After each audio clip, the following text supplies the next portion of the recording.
The rain pattered softly against the window as I sat on the edge of my bed, staring at the neatly folded dress my mother had left on the chair. It was a deep burgundy, silk that shimmered faintly in the dim light, and something about it made my stomach twist with both excitement and anxiety.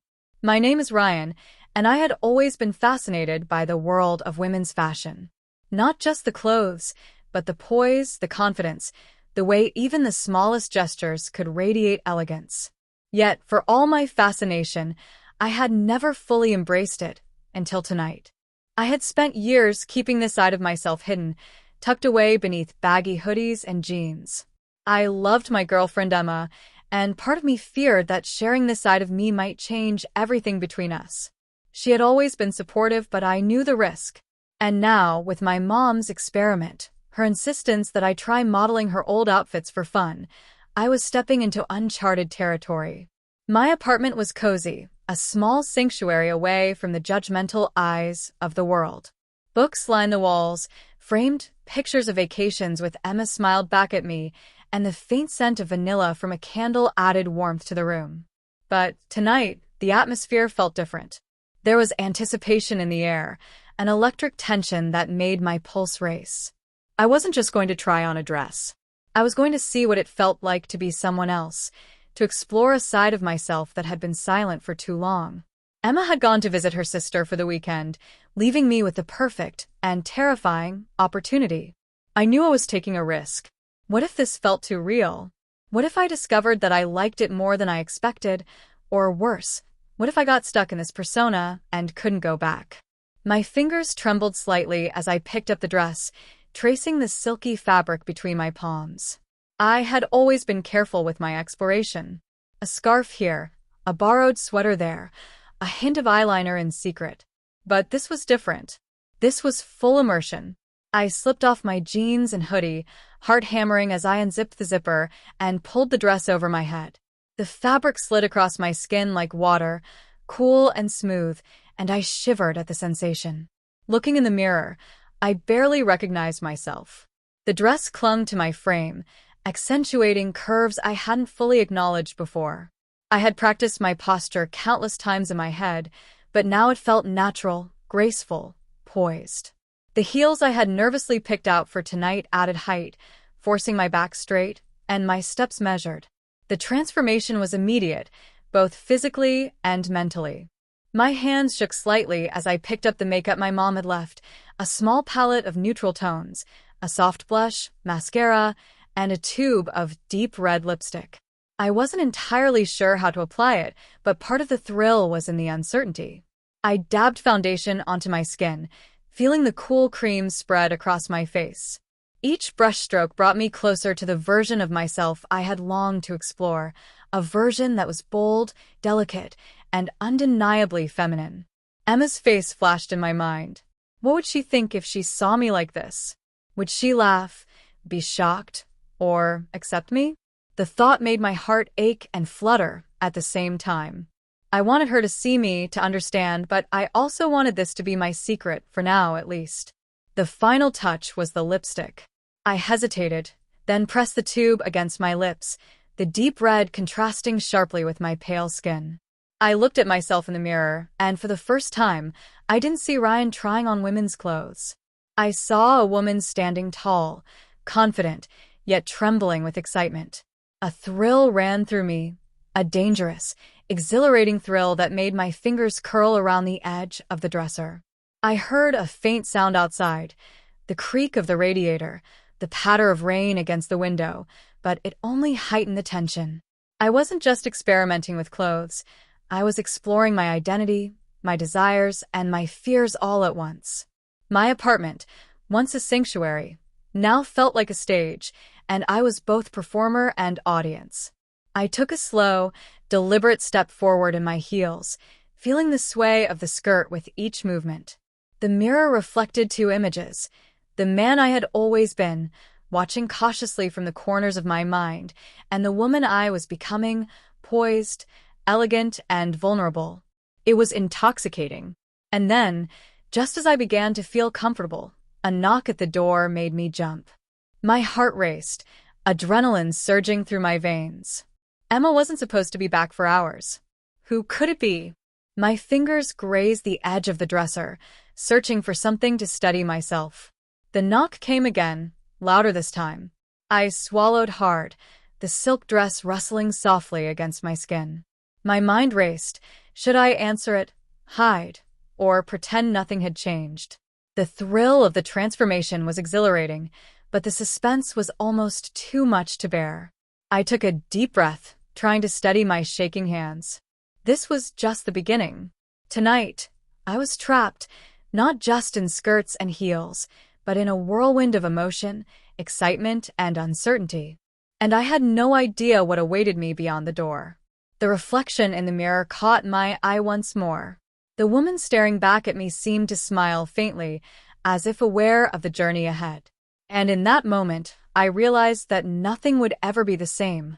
The knock at the door lingered in my mind like a drumbeat, each echo amplifying the tension in the room. My heels clicked softly against the wooden floor as I approached, swaying carefully to keep my balance. The silk of the burgundy dress whispered against my thighs, each step a reminder of the persona I had chosen to explore tonight. I hesitated before the door, my hand hovering over the handle. Who could it be? Emma was hours away, and I hadn't told anyone else I was doing this. My pulse quickened. The thought of being caught in this state, heels, dress, makeup, sent a shiver down my spine. Part of me wanted to hide, to pretend nothing had changed, but curiosity and a subtle thrill pushed me forward. I peeked through the peephole. A neighbor, Mrs. Landry, stood on the porch, umbrella clutched in one hand, her face stern but not hostile. Relief mingled with lingering anxiety. I opened the door just a crack. "Oh, I'm sorry to bother you, Ryan," she said. "I just wanted to return this book you borrowed. I didn't want to leave it in the mailbox." "You're, looking well tonight." I blinked, caught off guard. Her words, innocent as they were, made my cheeks flush. "Thanks," I murmured, my voice softer, almost higher than usual. The sound startled me. I realized my tone had shifted subtly since I had dressed, the pitch delicate, cautious, yet undeniably feminine. Mrs. Landry smiled and handed me the book. "See you around," she said, before turning back into the rain. My door clicked shut, and I exhaled, a mix of relief and a surge of thrill. The near discovery, the risk of exposure, only heightened the excitement coursing through me. I turned back to the mirror, examining myself. The reflection was mesmerizing. The dress hugged my curves in ways I hadn't anticipated. My legs, elongated by the heels, felt fragile yet powerful. The makeup, subtle yet transformative, softened my features, highlighting the shape of my eyes and lips. I touched my cheek lightly, feeling the blush beneath my fingers, and shivered at the sensory overload. I had always been fascinated by women's fashion, but the reality of embodying it fully was overwhelming. Each step, each glance in the mirror, made me feel more vulnerable, yet more alive than ever before. I could sense the duality of my existence pressing against me, the Ryan who had been cautious and private, and the woman emerging boldly before my eyes. I decided it was time to push further. I crossed the room to my vanity, where my mother had left an assortment of accessories. Earrings, bracelets, and a delicate necklace waited patiently. I picked up a pair of dangling earrings, admiring their sparkle in the dim light. Sliding them through my ears, I felt a subtle, electric thrill. Accessories had always been the finishing touch in fashion, but now, they felt like extensions of my identity. Each piece added depth, enhancing the transformation. With the jewelry in place, I experimented with my posture. The heels forced a sway in my hips, an elegance I had never experienced walking in sneakers. Each step required attention, balance, and control. I practiced small turns in front of the mirror, spinning slightly to watch the dress flow.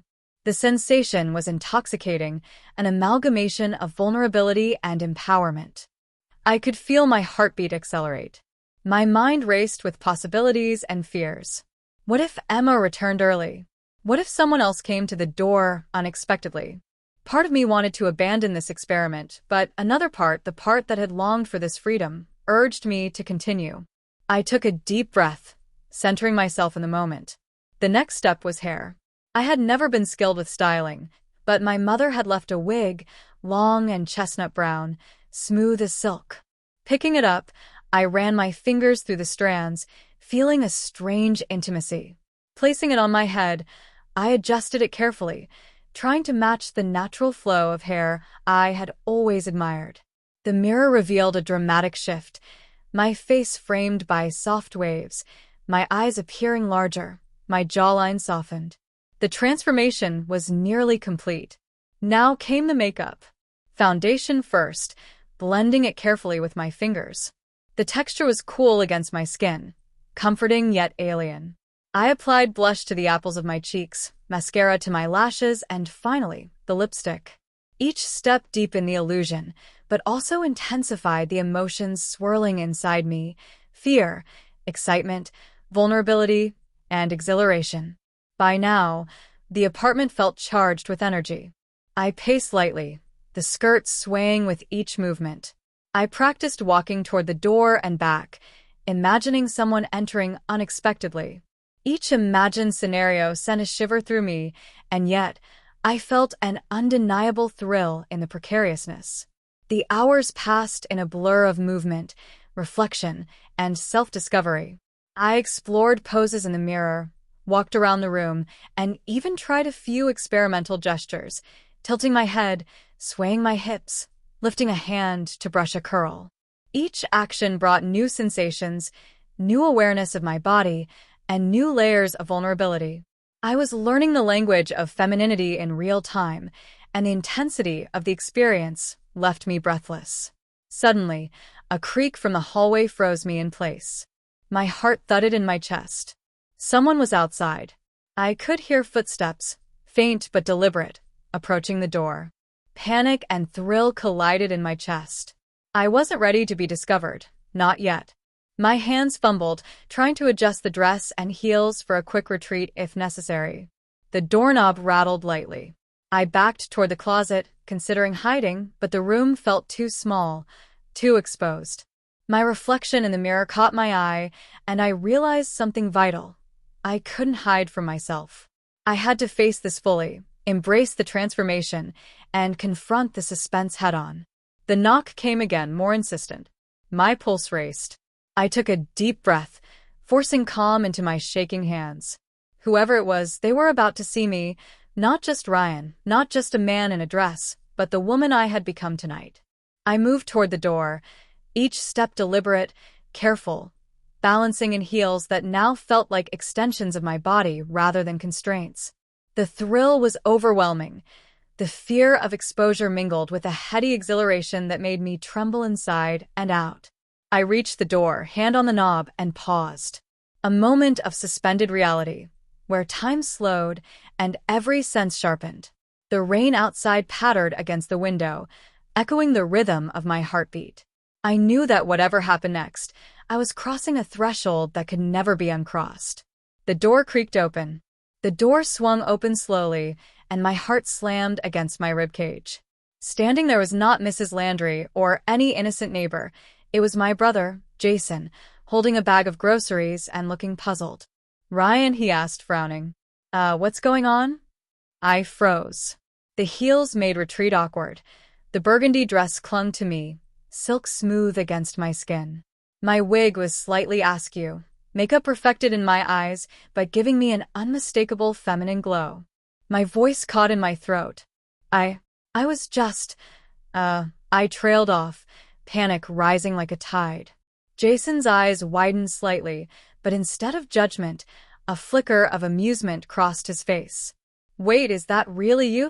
I swallowed hard, trying to steady myself, heels pressing into the floorboards. "Yes, it's me," I admitted quietly, my voice higher than normal. My heart was hammering.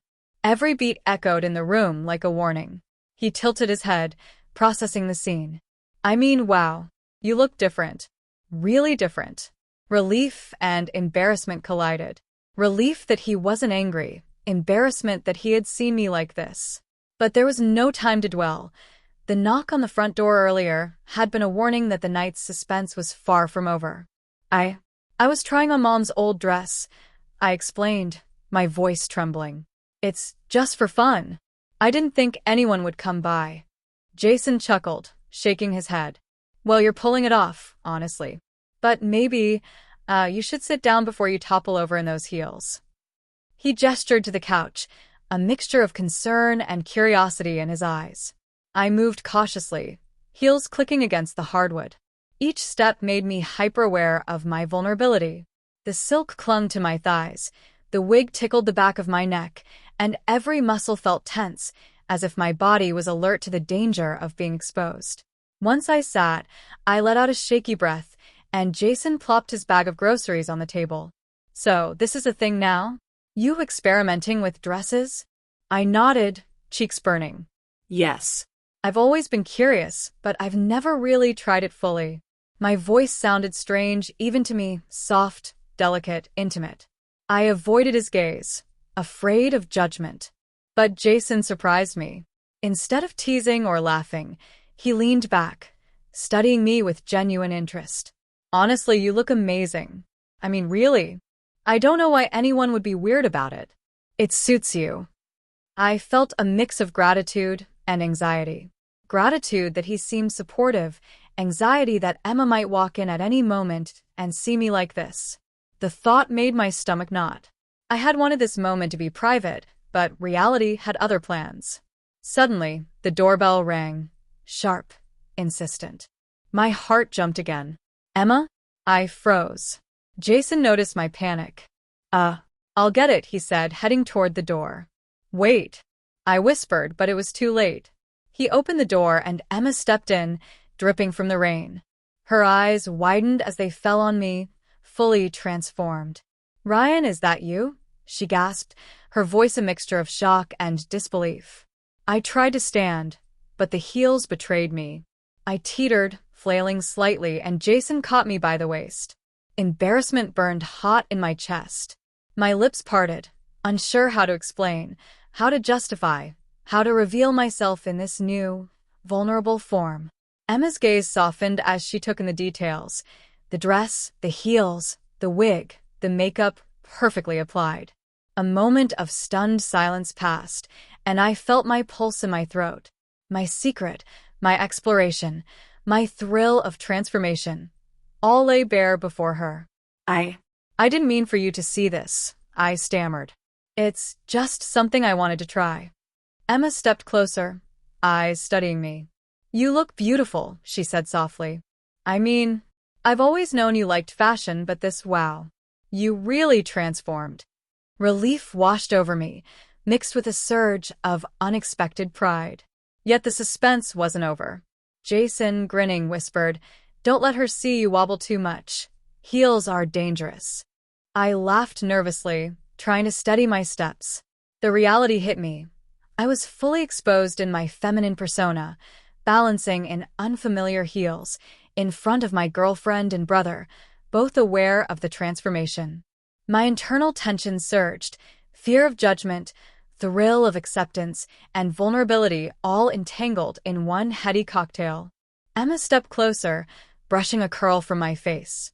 Can I help you with the heels? She asked, a teasing glint in her eyes. I hesitated, then nodded. The intimate moment sent a shiver through me. As she knelt to adjust the straps, I realized how precarious everything was. One misstep, one fall, one reaction could shatter this moment. The apartment felt charged, every sound amplified. The rain, the creak of floorboards, the faint thrum of my heartbeat. Once the heels were secure, I tried walking again. Each step was deliberate, a dance of balance and poise. Emma smiled, encouraging, but I could feel her eyes evaluating every move. My reflection in the hallway mirror caught my attention. The woman I had become was poised, elegant, yet trembling with excitement and nerves. Then the phone rang. My hand froze mid-step. Jason muttered, I'll get it. But before he could, Emma spoke. Wait, is that your mom? Panic surged. The possibility that Mom might return unexpectedly turned the night into a high-stakes scenario. My mind raced. Hide? Escape? Or confront the situation fully? Each option felt perilous. The phone continued ringing. I took a shaky breath, heels pressing against the floor. Emma's hand brushed mine, grounding me. "We'll figure this out," she whispered. Her touch was both comforting and electrifying. I realized then that the night was no longer about simple experimentation. It had become a gauntlet of suspense, self-discovery, and emotional vulnerability. Each decision, each movement, each glance held weight. I was trapped, not just in skirts and heels, but in the intensity of my own desires, fears, and the thrill of exposure. The knock on the door came again, this time more urgent. My stomach lurched. I was balancing on a knife's edge. Emma and Jason exchanged looks, both sensing the tension. I knew one wrong move, one slip of balance, one misstep in conversation, could unravel everything. I glanced at the mirror, taking in my reflection. The woman I had become stared back, poised, trembling, vulnerable, and beautiful. And in that instant, I knew I couldn't retreat. The heels, the dress, the makeup, they were no longer just garments. They were armor, a declaration, and a trap all at once. I took a deep, steadying breath. Whatever happened next, I had to face it fully. The door rattled again. Time slowed. Every heartbeat felt like a drum in my ears. I was suspended between fear and exhilaration, trapped in this new identity, yet more alive than ever. And then the door creaked open, revealing not who I expected, but someone entirely new to the night's suspense. The door swung open slowly, and I froze mid-step. Rainwater dripped onto the welcome mat, forming tiny puddles that reflected the dim hallway light. A shadow loomed in the doorway, tall, imposing, and completely unexpected. It wasn't Mom, and it wasn't anyone I had anticipated. My chest tightened, heart hammering so loudly I was sure everyone in the apartment could hear it. I took an involuntary step back, heels wobbling beneath me. Emma's eyes narrowed, protective and alert. Jason's grin faltered, replaced by a flicker of concern. The figure in the doorway smiled, but there was something calculating, almost predatory, in that expression. "Ryan, or should I say?" the voice drawled. The uncertainty in the tone sent a chill down my spine. I opened my mouth to respond, but no words came. My reflection in the hallway mirror caught my eye, my soft waves of chestnut hair framing my face, makeup flawless, burgundy dress clinging to curves, heels precariously poised. I looked undeniably feminine, and undeniably exposed. Emma stepped forward, placing herself slightly between me and the stranger. "Who are you?" she demanded, her voice steady but tinged with fear. The figure tilted their head, eyes gleaming. "Oh, you'll find out soon enough," they replied cryptically. "But first, let's see how well you can handle being exactly what you are tonight." A shiver ran down my spine. The words hung in the air, heavy and threatening. I felt the heels shift beneath me, a sudden reminder of my vulnerability. Every muscle tensed, every nerve alert. Jason muttered, maybe we should," but his words were cut off by a sharp knock at the back door. Panic surged again. Multiple points of potential exposure. Multiple threats to my carefully guarded secret. I glanced at Emma. Her hand found mine, firm, grounding. But even her presence couldn't fully ease the terror coursing through me. I realized, with a sickening lurch, that the night had become a web of suspense I couldn't untangle alone. The stranger took a slow step forward, and I felt my stomach knot. My mind raced. Escape was impossible in heels on slippery floors, confrontation too risky, and hiding futile. I was trapped, fully exposed, yet I couldn't stop myself from standing tall, drawing in a shaky breath. What do you want?" I whispered, my voice barely audible, fragile. The figure smiled wider. "Oh, it's not about what I want. It's about what you'll become. Let's see how you handle the night as her." My eyes widened. Every instinct screamed to flee, yet every part of me, the thrill, the vulnerability, the transformation, was frozen in place. The suspense, the fear, the electric tension of being seen, of being tested, consumed me entirely. Then, footsteps from the hallway. Someone else approaching. Another potential witness. My pulse raced uncontrollably. Emma squeezed my hand, whispering, "Stay calm, we'll get through this." But I could feel the fabric of the dress cling to my sweat-damp skin, heels threatening to betray my balance at any moment. The stranger's gaze lingered on me, studying, evaluating, almost savoring the tension. "You look perfect," they said softly, almost mockingly. "Now, let's see if you can survive being her until I say otherwise." A scream from the apartment next door punctuated the night, sharp and unexpected. Jason flinched. Emma's grip tightened. I swallowed hard, realizing that the suspense was no longer just about my transformation. It had escalated into something dangerous, unpredictable, and inescapable. I backed toward the hallway mirror, my reflection catching every detail of my vulnerability. Chestnut waves, blush, delicate lips, shimmering earrings, silk dress flowing with every motion, heels poised precariously. I looked both powerful and powerless at the same time, the duality of my situation mirrored in the glass. The stranger stepped closer, shadows stretching across the floor, and the rain pounded harder against the windows. I could feel my body trembling, not just from fear, but from the adrenaline, the thrill, the overwhelming reality of being completely exposed. Then, the sound of a key turning in the front door lock. My stomach dropped. Another unexpected arrival. My secret, my identity, my experimentation. Everything was about to be discovered in ways I couldn't control. I looked at Emma. Her eyes met mine, full of concern, yet supportive. Jason lingered behind her, unsure, hesitant, a silent witness to the unfolding suspense. And the stranger smiled, patient, deliberate, holding the night's tension like a predator holding its prey. I took a deep, shuddering breath, heels pressing into the floorboards, silk brushing my skin. I don't know what to do," I whispered, voice cracking. The stranger leaned closer. "Oh, you'll find out soon enough. The night is just beginning and you are trapped." A flash of lightning illuminated the room, the mirror reflecting every detail of my transformation and vulnerability. In that split second, I realized the truth. The suspense wasn't over. It had only intensified. I was exposed, unprotected, and entirely at the mercy of the night's unfolding drama. And then, the sound of the front door opening, footsteps approaching, and a voice calling my name. The screen of the night seemed to pause, suspended in terror, anticipation, and the thrill of uncertainty. Would I be discovered? Could I survive the night? Or had my experiment in skirts and heels led me into a trap I could never escape?